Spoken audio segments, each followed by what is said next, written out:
Sending money back home is expensive, slow, and time-consuming. Not anymore. Introducing Denari Cash. Denari Cash solves this in a simple way. Denari Cash don't send money across border. Yes, you heard it right. So, you want to know how do we send money internationally without sending across the border? Simple. You make a local payment to Denari Cash, and Denari Cash makes a local payment to your recipient. That's right, it's local in then local out. From any account to any cash pickup and major bank account. That's the reason why Denari Cash makes money transfers so much cheaper and faster. Available on any mobile, tablet, and computer. Denari Cash is trusted and loved by tens of thousands of people just like you. So what are you waiting for? Sign up now and start saving now with Denari Cash.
Pastures. Ayan. So, ang topic natin tonight is tara na sa Canada. Parang tagline lang, no? Ewan ko. Pero it's actually the first time na magkakaroon tayo ng guest who is an expert in terms of migrating to Canada. Ito lang, I think ito yung first talaga na nagkaroon ako ng session about immigration. And we all know naman na we always search for greener pastures. And part of handling our personal money is looking for that kasi we know that opportunities are always out there. Hindi naman yan nandito lang sa isang lugar, but who knows, baka nandun talaga yung ating anong tawag nila doon? Andun talaga yung buhay na gusto nating ma-experience. Okay? So, let me introduce my guest for tonight. Okay? She is a regulated Canadian immigration consultant, RCIC, ang kanyang tagging or ang kanyang designation. And also the member of Immigration Consultant of Canada Regulatory Council, ICCRC, and Canadian Association of Professional Consultants, or CAPIC. She also worked in Dubai before migrating to Canada. She worked here for 7 years, if I'm not mistaken. And now, she holds 2 offices, one in Vancouver and a satellite office dito sa Dubai to continuously service more people with less time difference. So dati employee siya, now she is an employer or entrepreneur nandito na sa UAE. Currently, she's involved in student counseling and permanent residence through economic immigration. And her advocacy is to break the cycle of Filipino overseas workers because she believes they deserve to live in a country where everyone is equal, that has fair government, fair system, and friendly people, of course. So let us all welcome the Director of CSC Education and Immigrations Incorporated, Miss Maricel Agustines. Woohoo! Magandang gabi Hello. po, Miss Maricel. Magandang gabi. Sel na lang Magandang gabi pala, sa inyo no? lahat. Self, yeah. Thank you for having me, Jay. Hey, thank you po for anong tawag dito, for accepting my invitation kasi nung sinabi niyo sa akin na you are licensed IRCC RCIC. RCIC. RC Cola lang narinig ko last week yung kanilang very viral na commercial, and sabi ko RCIC it's the first time that I've heard of it, and mention mo nga sa akin na you are into bringing people to Canada. Yun yung expertise. And I got curious. That's why I invited you over. So thank you once again. Yes. Miss Cel. So guys, if you have any questions there, ilagay nyo lang sa comment section. Kasi ako, I have so much questions. So let's get it on, okay? Oo nga. It's a pleasure, Jay. It's a pleasure, Jay. I'm so happy to be in your show. This is to educate people then about finances and at the same time immigration, because they also both go hand in hand. Wherever you go, finances are always the top concern for a lot of people, di ba? Oo. Kailangan din natin ng pera puntang Canada. Pero before they go to Canada, can you give us a good reason, Miss Cel, no? What Uh-huh. is why should we consider going there? And what do you think are the pros and the cons of living and working in Canada? Living, I don't see any cons. There's a lot of pros, definitely. I have seen three countries at the same time wherein my ideology is actually already created. So from Philippines to Dubai and then to Canada. So when you look into it, I think a few years back, 15 years ago, when I came to Dubai first time, medyo pa bebe pa ako noon, di ba? So, but I grew up like very instantly, like I think in a span of a month. Because when you are out with your family, without friends, so all of a sudden, kailangan mo matuto magluto. And at the same time, you have to find a job wherein it's not very familiar for you as a lady and at the same time as an expat kasi you don't know where you are pa nga eh at that point, di ba? So when why consider going to Canada? Definitely because once you come to Canada, either you are a student, temporary or permanent resident, the fact that you are actually welcomed by Canada, you will see no difference at all when it comes to treatment of people. So equality is there. They wouldn't even look at you even if you're students. There are a lot of Asian students, South Asian students. They know that they're people know that they are students, but never I come across na they were actually treated differently. Everyone is Mhm. equal. So as long as you have a status in Canada, you're okay. Now the cons is, of course, if you're living in Canada alone, there's homesickness. Like wherever you Mm. go, there's homesickness. So, but then again, in Canada, you can sponsor people. You can sponsor your parents. You can sponsor your wife and your children as well, especially if you are already holding a work permit. So, pros a lot, cons I think probably homesickness and getting used to the new home that you have, I think. Kasi it's your new Mhm. country. Basically, you are taking a leap, diba? Yeah. Again. So for me, I took a leap again for that particular reason. So it's like, but for me, to tell you honestly, Jay, when I arrived in Canada, sisiw na lang siya sa akin. Kasi sanay ka na dito. Kasi the fact na kinasanayan dito sa Dubai, I came from Philippines in Dubai, but when I came to Canada, it's peanuts for me. Mhm. It's peanuts for me. Everywhere, everything is actually available. As an immigrant, have a lot of opportunity, and also I have a lot of perks. As an immigrant, they teach you how to look for a job as a new immigrant. Mhm. They dress you up. They Oh. give you actually parang pang interview suit or something like that. And if you're able to grab that job, that suit is yours.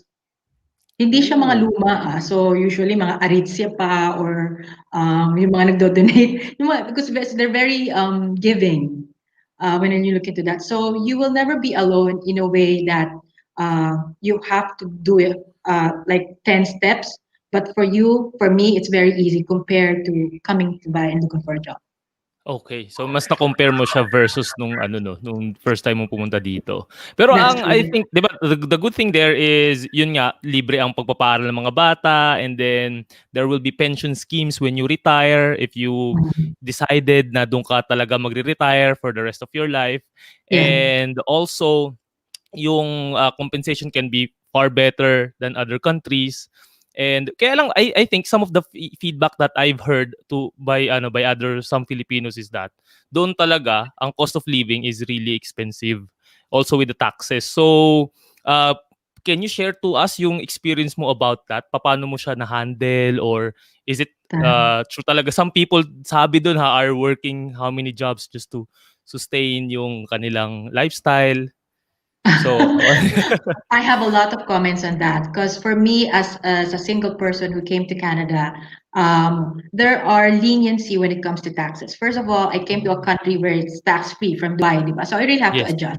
Kasi meron silang, like I live in British Columbia, so there's always a 12% tax, HST and GST. But when it comes to salary, salary wise, like in the Philippines, there's always a tax cut about 20 to 30 as far Mm-hmm. as I remember. Yeah. However, at the end of the year, if the government were able to determine that you are under, kumbaga, low income Uh-huh. individual, you get tax return. Ah, So tax refund, kumbaga. may Hindi, rebates. dalawa yon, tax refund from government and province as well. Okay. So hindi siya masama. Like for me, for some people who are earning beyond, let's say, 60, 85,000 in a year, Mm-hmm. but then again, there's a lot of expenses.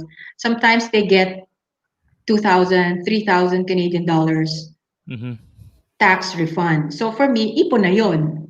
Okay. Oo nga, Ipon na no? yun. At the same, hindi ka naman, it's very fair, like what I told you, it's a fair government, fair system. You pay tax, and if you pay more compared to other people, kunyari, mas mayayaman or kaya magaganda yung sweldo, then they give it back to you.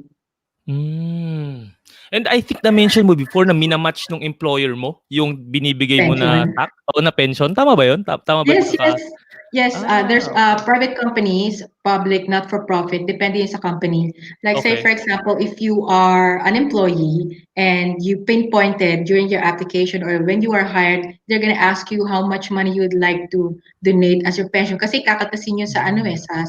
sa like SSS, di ba? Parang ganon. So Aha. SSS is computed according to your salary. But in Canada, you have options to kumbaga, jack up your Okay. pension. So if you would like to, let's say for example, what do you call this? Ang ano mo lang, pension mo lang is dapat gusto mo lang 50, but some people would like to do it 500 or Mhm. 100, then the employer will match that. So when you Mm. leave or when you retire, marami kang ipon, di ba? So instead na you're only receiving 2,000, kasi most of the pensioners, old people, they're receiving about 2,000 in a month. So Okay. instead na 2,000 lang yung makukuha mo since you have jacked up your pension 20, 30 years back, then you Aha. get 4,000. So you will Okay. never be poor. Ikaw na yung tipong pa-cruise-cruise na lang. Every 6 months ka nag-cruise, 6 months ka nasa loob ng Canada. So that's what, yeah, that's very true. It's very common for people, especially in Vancouver. You will see, kasi we have a port, you Okay. will see a lot of people who are really enjoying their old age. Mm. Iba Yeah. pala talaga. Kaya pala marami ring mga Filipino talaga when they retire sa Canada and they really worked a long time sa Canada. Doon na sila nagstay eh. Parang very few are coming back to the Philippines because Yes. of that fruitful retirement experience, unlike majority of the Filipinos who are retiring in the Philippines. Now, as we transition to this conversation, medyo interesting tuloy. Mamaya tatanong ko kung ano ba mga interesting na jobs dyan sa Canada ngayon. No? Pero ito, maano ko lang, kamusta ba ang Canada right now that there's pandemic? Meron ba mga changes ng trend sa work na mas patok ngayon na pwedeng pasukin ng mga Pinoy? Yes, of course, essentials. So yan yung Ah, mga, of course, in health, sa mga supermarkets. okay. Usually, right now, students are allowed to work more than what they're supposed to work kasi Mhm. they're needed in groceries and all of those stuff. Healthcare, definitely all the time. Right, I think as of this moment, kahit na ang mga wala lang trabaho, syempre, yung mga retail, yung mga hotels, diba? So, but rest assured, Jay, na pag walang trabaho, Canada, I think, have launched CERB or Canadian Emergency, uh, uh, something like about benefits, wherein Okay. a certain individual who's a taxpayer, like for me, I'm a taxpayer, and I Mhm. lost my job during pandemic, I can apply for that benefits and I can receive 2,000 Canadian dollars uh, Okay. until I think that was September. And Okay.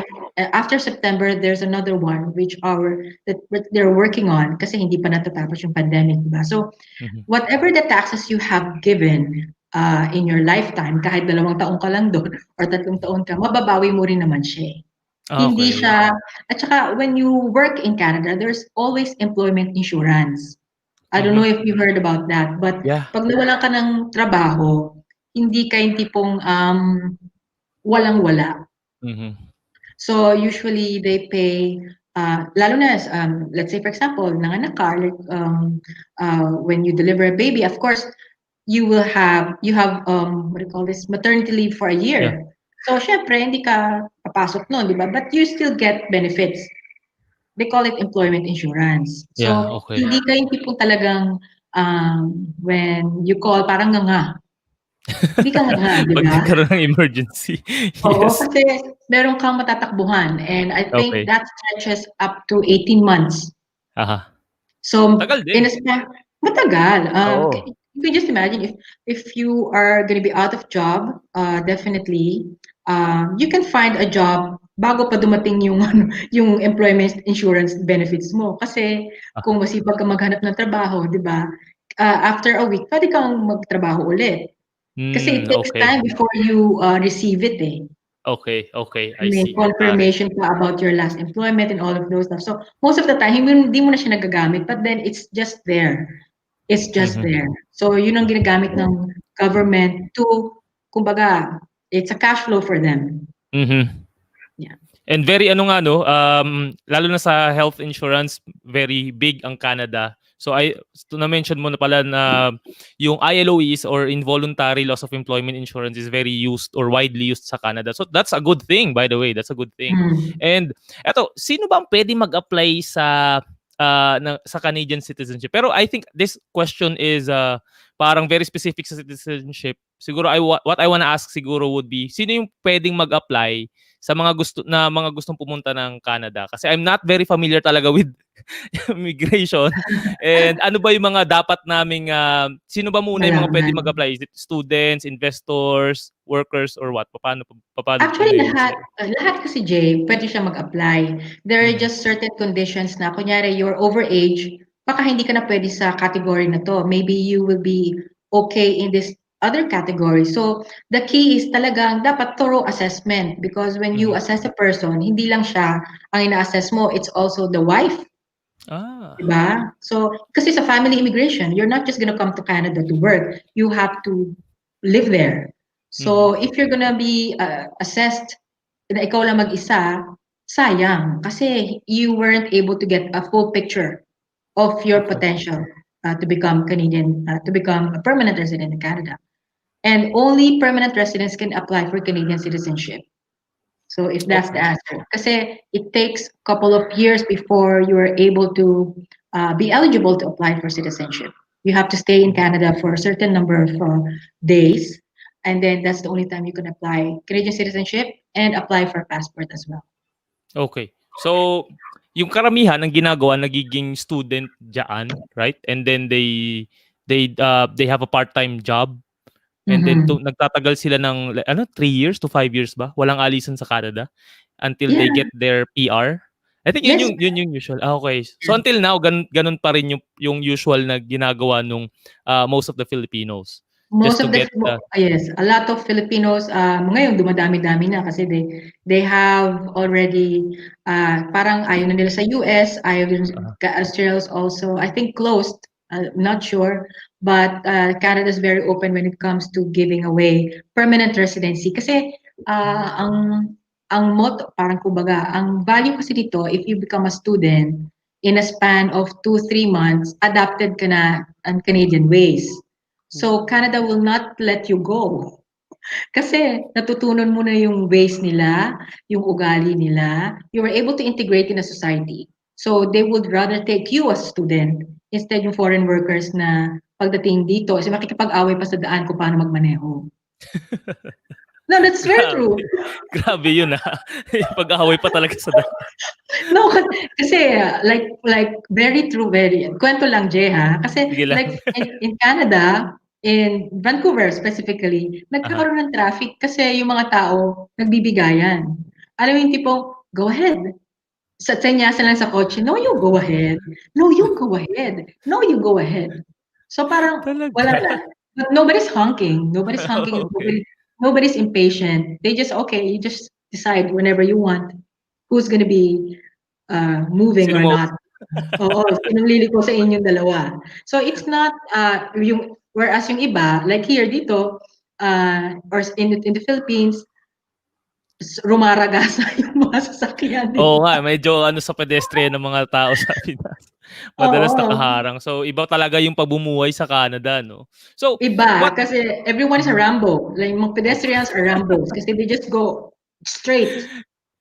And They, and what if naman na let's say gusto kong pumunta ng Canada, I'm here in Dubai or probably kahit nasa Pilipinas. You mentioned oh, na yung RCIC is different from the usual na immigration agency. yes, So how is that? Bakit gano'n? Eh, pero karamihan na nandito are agencies. So what's the yes. difference? And The the difference mm, of RCIC, RCIC will only go for Canadian immigration lang kasi RCIC nga. For mhm, agencies, they go, kumbaga, they're brokerage, Australia, mhm, Canada, UK. But the main difference between us and agency is medyo case-oriented kami. So, mhm, case-oriented and not sales-oriented because if I see a person or a family have no chance at all of becoming a permanent resident in Canada, then might as well just keep your money with you and okay. just say thank you because that will deter unethical practice to me if I'm going to be accepting um, the case wherein I know naman there is no way that the person will have permanent residency. Mhm. So, and at the W same time, we are accountable. No? So, when you go for retainer agreement, everything is there. We do not guarantee success at all. Okay. Whoever guarantees success, pag minsan nga may nakikita pa ako dito, refund or something like that. Sabi ko, that's unbelievable. Kasi kumbaga, if you're a doctor and then may ubo ka and then hindi ka gumali sa ubo mo, paawayin mo ba yung doktor mo? Something like that. Hindi. Nasabunutan mo ba siya, 'di ba? So, babawiin mo ba yung ano? So, it works like that because our Uh-huh, profession is more on regulate, kaya nga they call it regulated kasi uh-huh. we follow the rules. Okay. Kahit saan ako pupunta, either I'm in the Philippines, I'm in Dubai, I'm in Canada, whoever I sign a contract with, bound sila ng Canadian law. So, they have the right kung ano yung right as a client for Canadians. Okay. Does it mean na if I work with you, um, wala na akong middleman?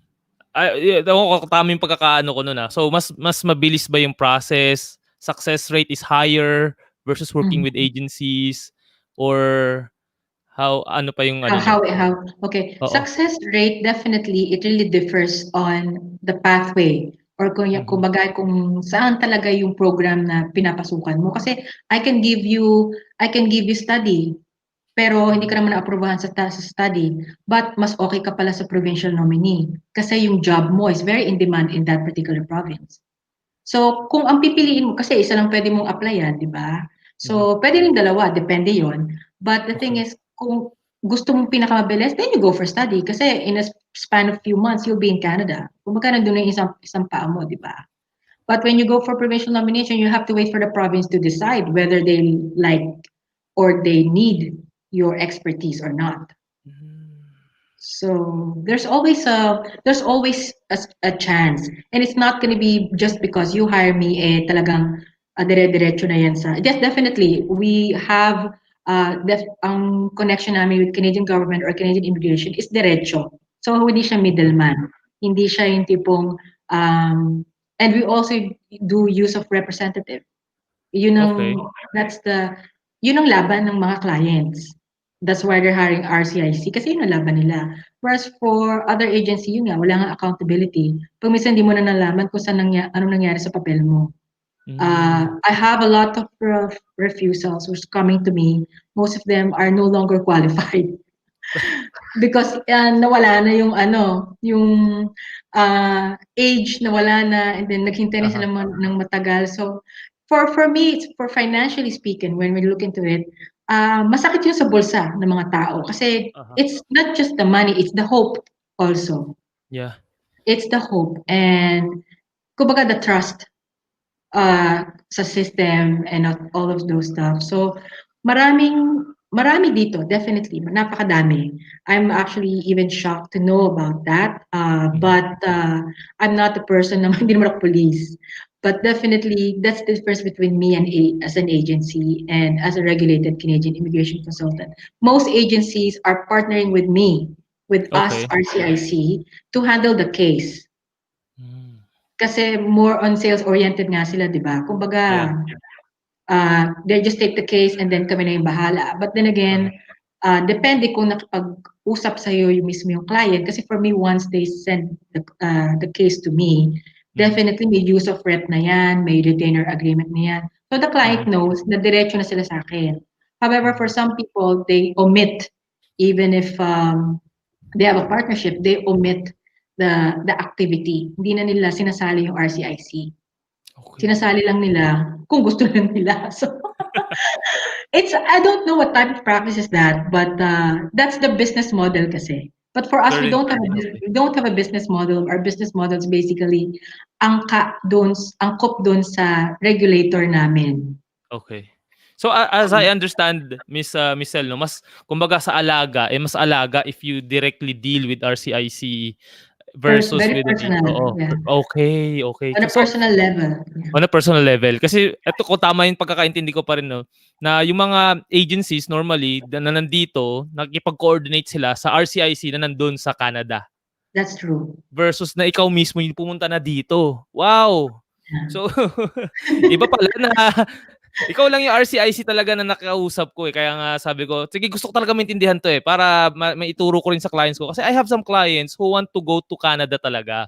And sabi ko, pag-isipan nyo mabuti kasi part naman yan ng financial planning natin. You can save up for it for like 2 to 3 years. Yeah. Pero in terms of yung process talaga, wala akong alam dyan. I can help you save up. Pero go there, wala akong kakilala. So ngayon meron na akong kakilala through you. And before we continue, let's have a quick break muna kasi bilis, nasa 30-minute mark na tayo. 30 minutes na? Okay. Bilis. Meron ka na next dito yung mga questions na kailangan natin sagutin, Ray. So sige, okay, break muna tayo. Break muna tayo for a quick while. Okay. Yo, what's up? This is Real Talk Darbs and I have very exciting news for you.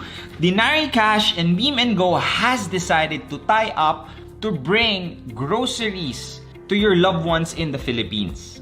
By using the application Dinari Cash, you can actually deliver yung mga groceries na gusto nating ipadala door to door sa Pilipinas. In light of the community quarantine and growing COVID-19 cases in the Philippines, we are tying up with Beam & Go para sa mga kababayan nating OFW na nandito sa UAE to buy groceries. So what are you waiting for? Download Dinari Cash app now and enjoy a lot of services, not just sending money, but also sending grocery to your families at home.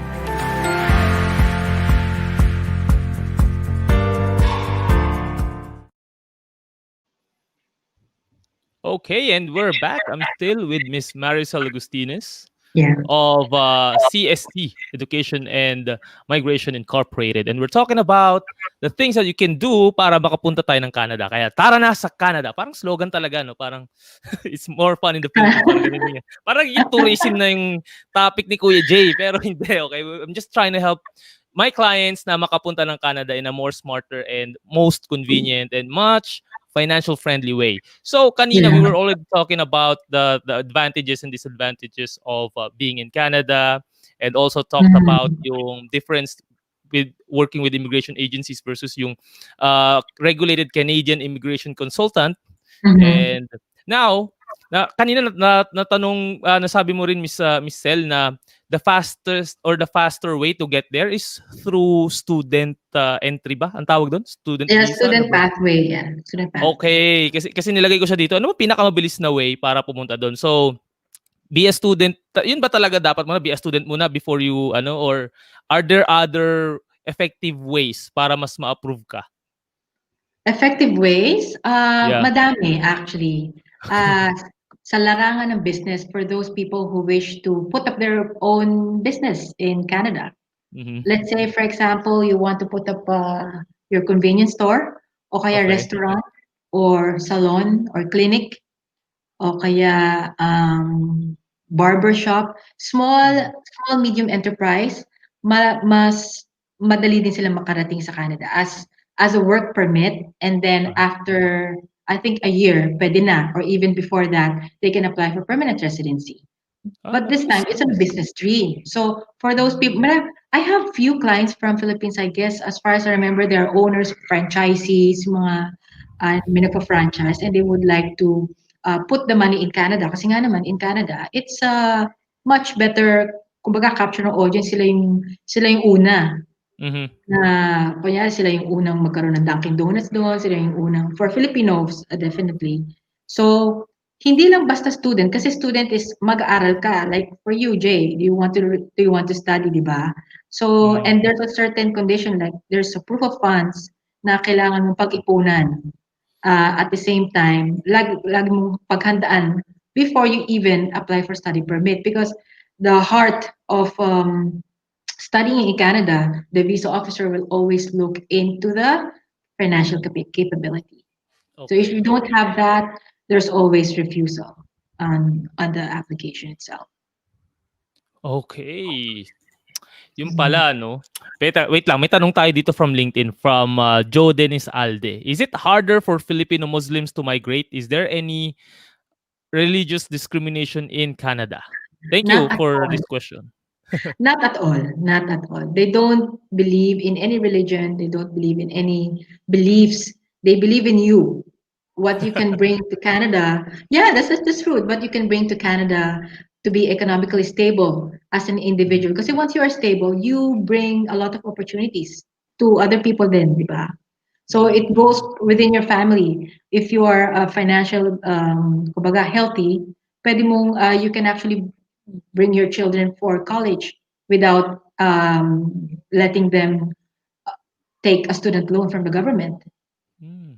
Yun lang, di ba? Or if after that, you can always put up your own business and hire more people. So if you are economically stable and you can contribute in Canada, that's why they believe in you. Hindi sa belief mo, di ba? Then yes, you can live in Canada. You can do whatever you want, actually. Whatever you were doing in your home country, yes, you can do that. Okay. Thank you. Without the hanky-panky, yeah. Basta ang concern ni Canada is if you can economically contribute, then you are very much welcome. That's true. That's Thank true. you, Mr. Alde, for the wonderful question. And so, we want to increase the chances of Filipinos na gustong pumunta ng Canada. What are the things that they have to remember, they have to prepare for, and also, how should they answer yung interview questions? May ganun There's nilagay ko no talaga. interview. Ha? There's no Wala na? interview, Jay. Wala. Wala. Oh, okay. So documents lang talaga. Documents. Ano yung mga Documents. documents na yun na dapat ready sila? Okay. When you actually apply for study permit, it's all about the finances of the sponsor or your finances. So you have to present it in a way na you're financially capable and why are you studying in Canada? So that's number one. And if you're going for a visitor's visa, let's say visa ka lang, wala ring interview yon. So I think the only interview, if I'm going to ask a question, the only interview that you can come across as a temporary or a permanent visa is at the border na. They're just going to ask you how much money how much money you're carrying, how much cash you're carrying. So right now, pag may declaration lang, di ba? Kasi Yeah. yun lang yung inaano. But aside from that, there's no interview. Wala pala, no? So talagang dapat maayos yung finances mo and you have all the necessary documents. Now the question there is, how much ba yung inaalaw nila na dapat meron ka? If you're coming to Canada in cash, cold cash, it should be less than 10,000 Canadian. Okay. So if you're bringing 10,000 US, that's more than Canadian. So yun Diba? yung magkano bang 10,000? Is it 150K, 200,000 pesos? Is it? Tama ba ako? Hindi, mali. 10,000 is about 360 to 400,000 I see. pesos. Okay. pesos. Mamaya I'll be asking the magic question sa dulo para medyo may konting suspense. It's Yung okay. lahat ng gastusin talaga itatanong ko yan mamaya. No And worries. so kung ano pala no, so as we are progressing, now kung Mhm. talagang student ang papasukin ko, dapat talaga mag-aaral pala ako diyan, hindi pwede yung kunyari student and then magtatrabaho, hindi pwede yung gano'n. Mahuhuli ka ba Pwede sa ka gano'n? no, no, no. As a student puwede ka rin naman magtrabaho. Pero May limited yung work limited mo lang. or Oo, limited. And then okay. after mo mag-aral, like when you look into it, Jay, if you're gonna be paying your tuition fee for 2 years, puwede mo kasing ROI, there's a return of investment in a year, eh, kasi suswelduhin mo na yun, eh. So hindi na sayang yun. And then you have few more years, couple of years more para makaipon. At the same time, you're also working on your PR. So, Okay. hindi ka talaga talo kasi like it's an investment na hindi talaga naman talaga siya monetary investment kasi it's an education. So, alam naman natin lahat kung gaano kahalaga yung education and how you can use it to arm you in a Canadian way. Kasi Aha. Canadian educated ka, di ba? So, yung mga inaral mo sa Philippines or in the UAE, baka kulang pa yon kasi baka hindi siya applicable in Canadian market. Let's say, for Mhm, example. mhm. Yeah. Okay. So, So ganun maraming pala. yeah.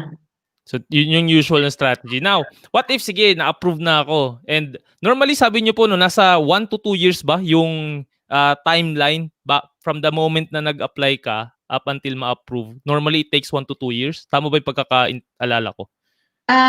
For me, it took about 1 year and a half coming from Dubai. Ah, Pero diretso ng immigrant, hindi na ako nag-study. Diretso ng ah, immigrant. Yeah. But if you're gonna ask me for people, same thing then with people who are applying diretso na, straightforward as permanent residents, they will be about a year or less than a year.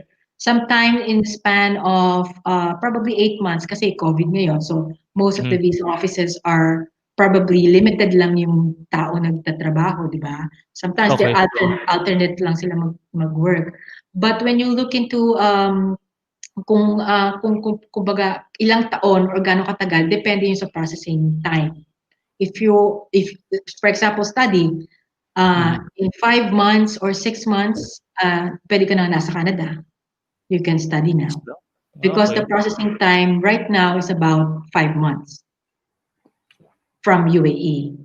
The processing time from the Philippines is, I think that's only 4 months or three Mhm. months. So depending wherever you are, because you're lodging the application wherever you are, wherever you are Okay. living or residing. But for Okay. permanent residency, less than a year. And sa lahat ba na nagwo-work doon, yung chances of getting permanent residency is high kapag matagal ka na nag-work or wala namang Yes, bearing yun? yes, Meron yes. talaga. So dapat talaga 'pag mas matagal ka na nandun, okay. Yeah. Like what it's a very obvious naman sa patakaran, 'di ba? Kumbaga, you are already at my home, Jay. Nakatira ka na sa akin eh. So Okay. might as well dito ka na tumira. Bigyan kita ng isang kwarto, 'di ba? Same thing with Canada. You have been living in Canada for 2, 3, 4, 5 years. Why will not absorb you as a Mhm. permanent resident, 'di ba? I might as well take you instead of foreign workers whom I don't know and whom probably hindi masyado pang maka-integrate sa society, 'di ba? So Okay. those are just kumbaga key points lang. It's very obvious na yun lang familiarity, no? But are there cases wherein nag-work na si OF dun and then Uh, nung nag-apply siya ng permanent residency, hindi siya na-approve? there will be Meron chances, definitely. First of all, probably meron na siyang kaso or okay. security. Usually naman, pag permanent residency, there's security, there's medical um, reasons. Pag minsan din nagsinungaling, they call it misrepresentations. You can Mhm. come into Canada as temporary, as a worker or a student, pero pag nagsinungaling ka during that time, just to come into Canada, lalabas lahat yon when you apply for permanent resident.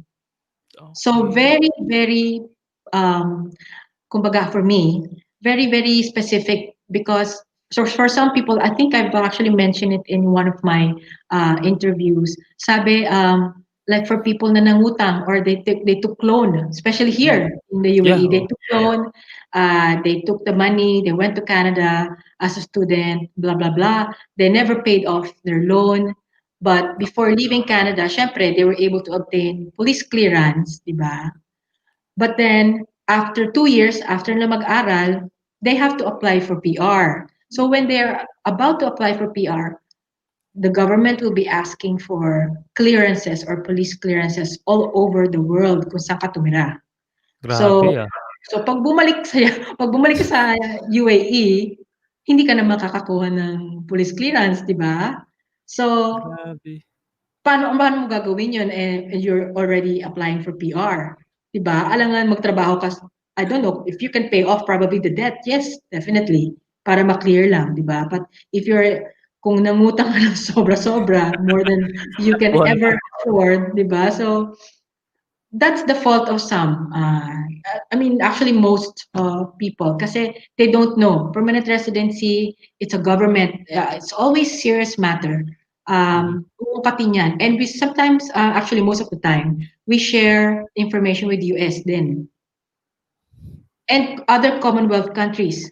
Mhm. So it's the law. So like what I told you, in some third world countries, sometimes hindi na natin alam kung ano yung tama or mali. But Mhm. for countries like this, Canada, there's always black and white.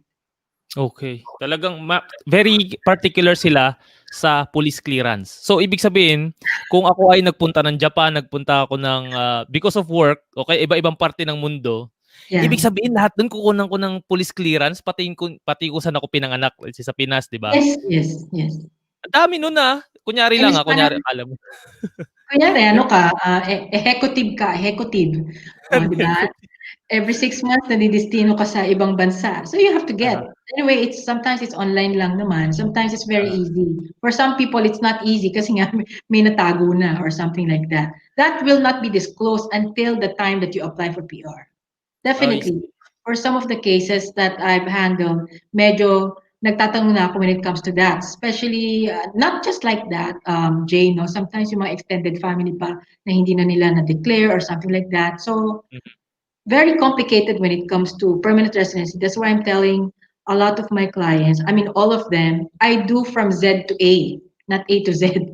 Baliktad. Isa-isahin ko muna yan, di ba? Talagang meron ba talagang pag-asa or meron ka bang full disclosure ba? Kasi it's a full disclosure. That's why you sign a retainer agreement with me. It's a confidentiality. So, full disclosure tayo. Kasi if you don't disclose that to me, then I will not be liable with the kind of result that you may have. Okay. So as early as now, kahit nag-a-apply pa lang siya ng student pass, tinatanong mo na meron ka bang mga case, may police case ka ba sa Pinas, may police case ka sa mga countries na pinuntahan mo, may utang ka ba dito na kailangan mo i-clear bago ka pumunta. Tinatanong mo na yun, parang you are reverse engineering the process para you wanna make sure na hindi magka-problema if mag-apply ng PR yung applicant. I don't ask, I just tell them yung mga points na Okay. dapat nilang i-watch out. Kasi if I ask, it's quite offensive, di ba? Baka sabihin Okay, na, sino ka? Sino ka? Sino ka para Sino? hanapin sa akin yan? Oo nga. So, but I always tell them that there's always a possibility because the refusal grounds for permanent residency is only security, medical, may sakit na nakakahawa, and ano pa ba, yung misrepresentation, marami yun, 5 grounds na hindi ka pwedeng ma-approve. Financial capability kung wala kang proof of funds. So, maraming bagay. Pero financial and medical, wala tayong magagawa doon. Kasi medical, hindi naman natin alam na may sakit na pala tayong, di ba, na nakakahawa. So, and then, criminal or kaya security, we wouldn't know. Pag minsan hindi pa alam ng ibang tao na, malay mo, nagka-switch lang ng names, they have to arrange it. It's too complicated. But even if for study permit, they will have to ask for that clearance kasi. Okay, I see. Tama So, nga naman. pag nag-PR ka na, ibig sabihin, wala ka ng problema. Kasi pag minsan, hihingi ko na yun in advance eh. And much better na malinis yung papeles mo as early as possible. Kasi nga naman, kaysa problemahin mo pa yan in the future, tapos na ma-lost track ka na ng lahat ng mga bagay, mahirapan ka na, mas matatagalan ka pa, right? And mas Hindi, magastos yun. sayang. Sayang, nakaka-stress yun Oo nga eh. And I think ito ay parang ano to eh, parang kanta ni Eminem to eh, na parang you only have one shot, do not miss your chance to blow. Parang ganun ba? You lose yourself na kanta ni Eminem. So, if you want to apply for this, talaga you wanna make sure na all your documents are clear, you're settled, your finances mo are in straight order. Kasi mahirap dahil kung mag-apply ka, sayang naman kung ma-decline ka pa, right? Nag-stay ka pa ng ganun katagal. Tapos, doon pa lang sa PR application, di ba? Hindi ka pa ma-approve. So guys, and very once na hindi common, ka maraming na-approve, ganun. yeah, once na hindi ka na-approve, pati yung buong pamilya mo hindi rin approve. Oh, grabe ganun pala impact nun. Siya, if you have a family, di ba? If you are a principal applicant and you are not security sound, not medically sound, everyone will be refused. And does it, damay-damay ba yan? Let's say ako, pagka nakakukunin ko na sa Pinas, meron siyang, nagkaroon siya ng issue, bawa nagkaroon siya ng police case. Hindi ko siya madadala because of that, right? Yes. What if ako nag-a-apply lang kunyari and then yung family member ko may police case or may problema sa No, bangko niya? family is asawa at anak lang. Okay, sa anak lang. Beyond that, hindi na siya family member in the eyes of Canadian immigration. Okay, I see. So family member is only restricted to spouse and dependent children. Hindi nakasama yung magulang mo, yung pinsan mo, yung kapatid mo. Okay, yun pala So, yun. So dapat yung buong pamilya mo well-behaved sa Canada. Okay? Very behave tayo. Ayun, pasaway. So yun, buti clear nyo yun, Miss Cel, kasi nga majority of the Filipinos nandito ngayon sa Middle East are really in a huge financial problem because of the pandemic. Marami nalubog sa utang and some might think na leaving the country and going to Canada, and buti na mention mo na dapat yung bank statements are clear, walang kaso, walang police case para if ever na mag-apply sila ng PR, hindi sila magkakaroon ng problema. Ngayon, I wanna move to some of the questions that were sent to me a couple of hours back. Ito yung una. So it's very specific. Sabi ni Mystery Caller talaga. Mystery Caller number 1. Sabi niya, is there a chance for a 40-year-old single lady to work in Canada? Meron bang yan? May bearing ba si Canada sa ganyang klase ng profile? Or specifically very particular sa age or what? Yes, definitely. Meron pa naman kasi there's new programs. We call it pilot programs na hindi naman siya age-focused. Hindi naman siya kasama sa tinatawag na very popular.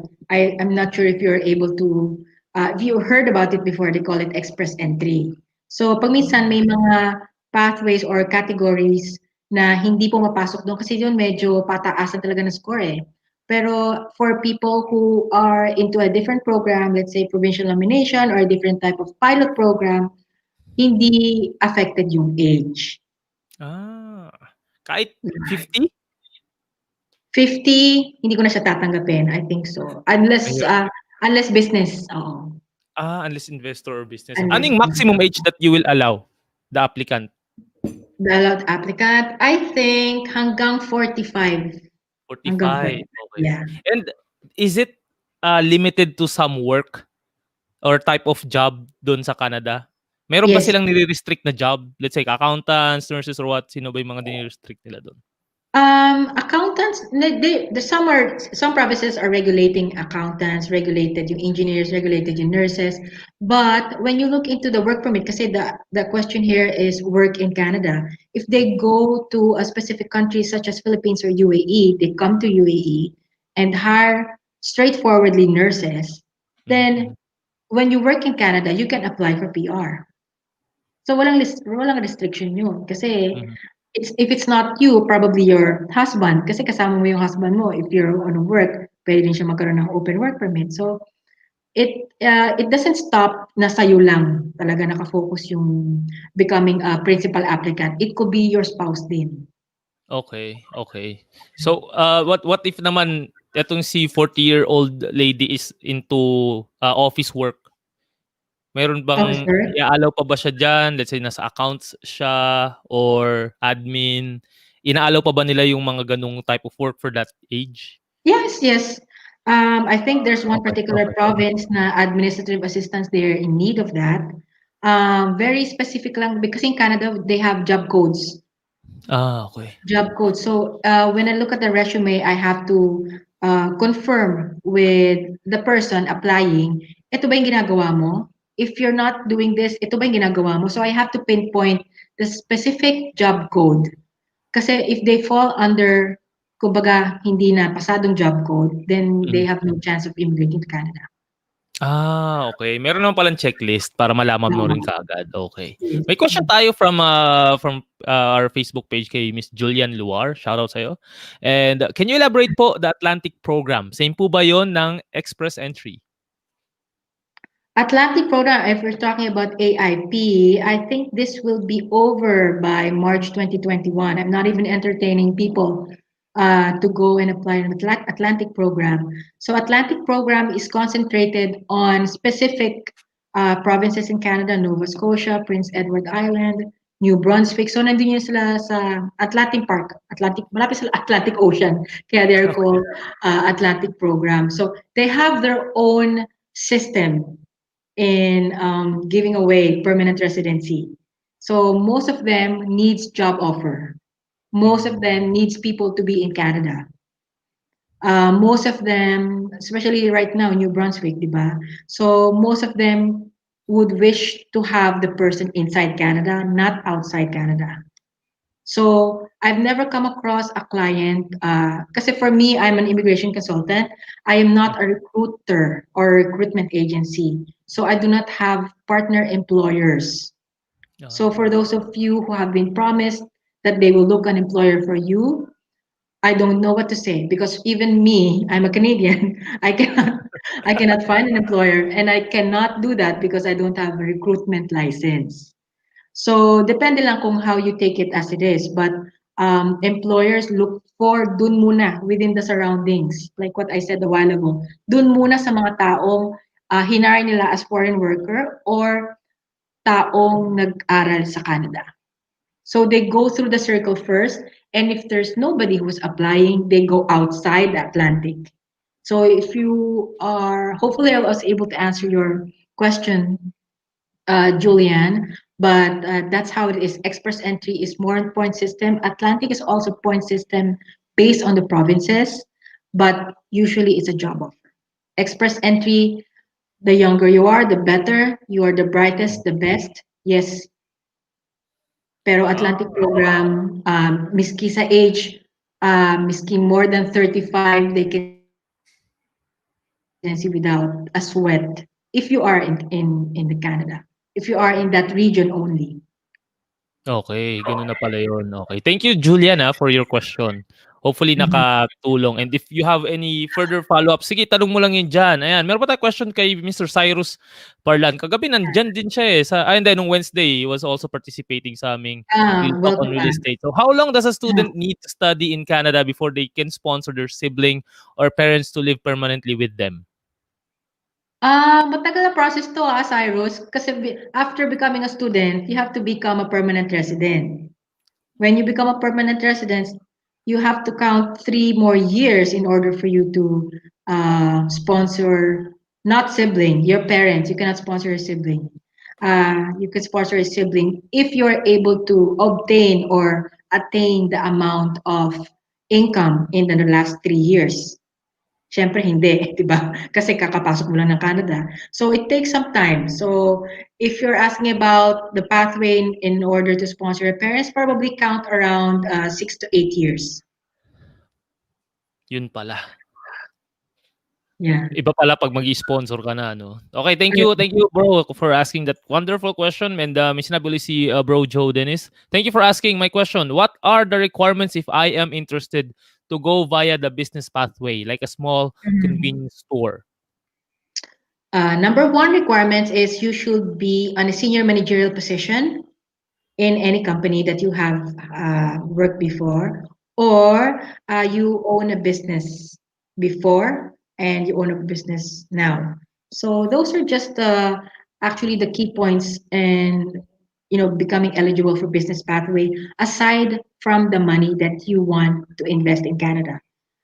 Usually, if it's a convenience store, as far as I remember, mura lang to ha. It's kayang-kaya to.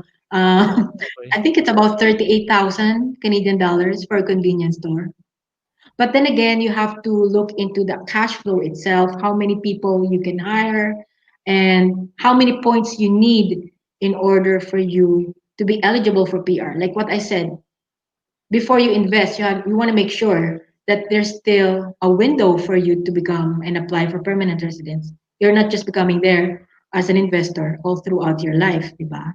Mhm, mhm. Unless, of course, you want that, that's also possible. Then you let your children become permanent residents, marry a Canadian citizen, then sponsor you. There's a lot of ways. Ang dami palang ways diyan sa ano. Hindi ko na alam mo na lost track na ako sa dami ng ways. Parang kanina nandun ako sa student, may pumasok na Atlantic, chuchu, may express entry. Ngayon nandito naman si ano. So, buti na lang you are the expert there. So, kaya kita dinala dito sa program to answer those questions. So, thank you, Bro Joe Denise, for that question. Now, meron pa tayong isa ito sabi niya. Tago na lang natin sa pangalan na hindi ko na isulat yung pangalan niya pero sabi niya, what's the best? Si Loverboy ng Alriga, yan yung kanyang code name. Ayan, what's the best option scheme to go to Toronto or Ontario? May multiple entry visit. Tama ba? May multiple entry visit, 20 years work experience, family application at may kapatid sa Canada. The best option scheme to go to Toronto, Ontario. If you have as a permanent resident, probably the question is how to become a permanent resident in Toronto, Ontario, Canada. So if you have 20 years experience, so probably you're about 40. Ganun, yeah.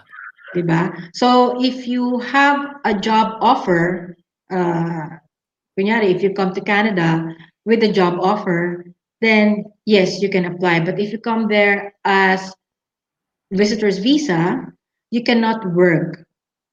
You have to have legal papers, proper documentation, because most of the employers are not really entertaining people who are not eligible to work in Canada. Hindi siya katulad ng states before, di ba? Nabalitaan natin maraming TNT. Mm-hmm. TNT and then nagkaroon na ng amnesty because there's so many. So the President Reagan, I guess, naglabas na ng amnesty na lahat ng mga TNT. Sige, maglumbas na kayo and they'll give you citizenship. May ganun palang cases before, ha?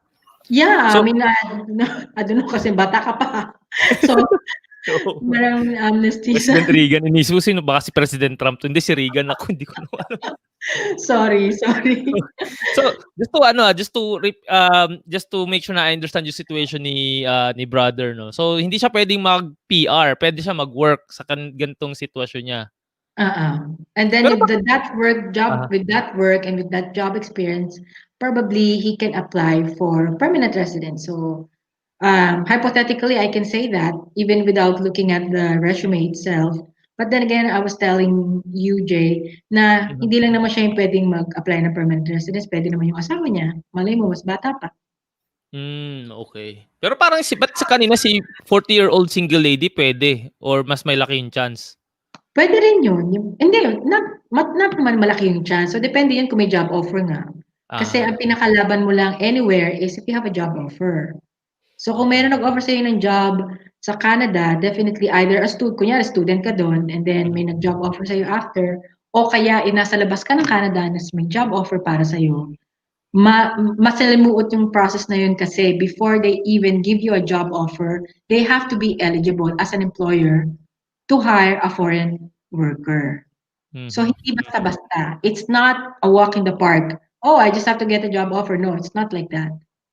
It has to have certain rules as an employer to hire a foreign worker outside Canada specifically. So for them, it's still possible pero much challenging versus the younger ones who will go there. Pero pwede sila mag-work pero getting the PR may not be as easy as the younger generations or the younger people. Yes, it's not that easy as that. You know, naman for people who are 40, we have our own minds, we have our own rules. So the younger, much better because they really want people who are young who can be molded. I see. Well, I have one connection in LinkedIn saying Simran, Sony, English please. Oh, we're really sorry, Miss Simran, but we're speaking in our native tongue. But yeah, if you have any questions in terms of, or if you are interested in going to Canada, you can send me a PM and I'll connect you to Miss Cel Mhm. to or Miss Maricel Agustines to help you in your application to Canada because we're already in our 60-minute mark and we're also coming to a close. But I don't see that. worry, Yeah. yeah, if you have any specific questions on how we can help you or she can help you, because I'm not the person who can help you with that. I'm a financial planner and I can help you in managing your finances and help you save up for your what do you call Proof this, of for funds. your immigration papers, and Miss Sel will help you with that. But I can help you save up for it. So we'll just I can just or you can just PM us later on. Naubos yung English ko bigla. Oh my god. I need I need a toilet paper para pang ano or tissue paper For para nosebleed. na ano na. Ang English ba sa Canada is not that hard. Sabay may No, no, ganun no. We tanong. don't have an accent. Hindi kami mabilis magsalita. And because it's multicultural, so we accept all accents. Ayun, buti naman. Papasa naman yung accent ni Kuya Jay. Pwede Siyempre naman. naman. Okay, Siyempre. buti naman. May isa na akong ano doon, may panlaban na ako kay Kuya Malinaw Jay naman English. yung naman ang English mo. Pwede. Oh, she's saying my son is looking for doing a degree there. All right, so can you answer this, Miss Sel, for Miss Simran regarding? Yes, definitely, Simran. You can get in touch with me. You can get my details from, I think Jay is already Yeah, I'll flash this having the it. number here later, and he's now in India. He said. Yes, of course. Definitely.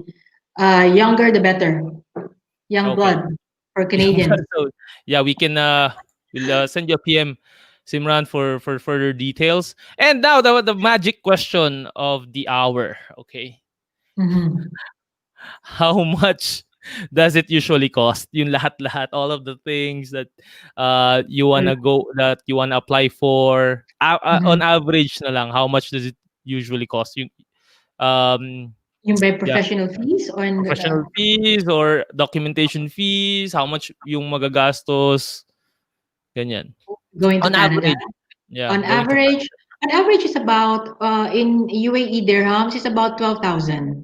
mhm. But that for me 12,000 to 15,000 for temporary and permanent residents.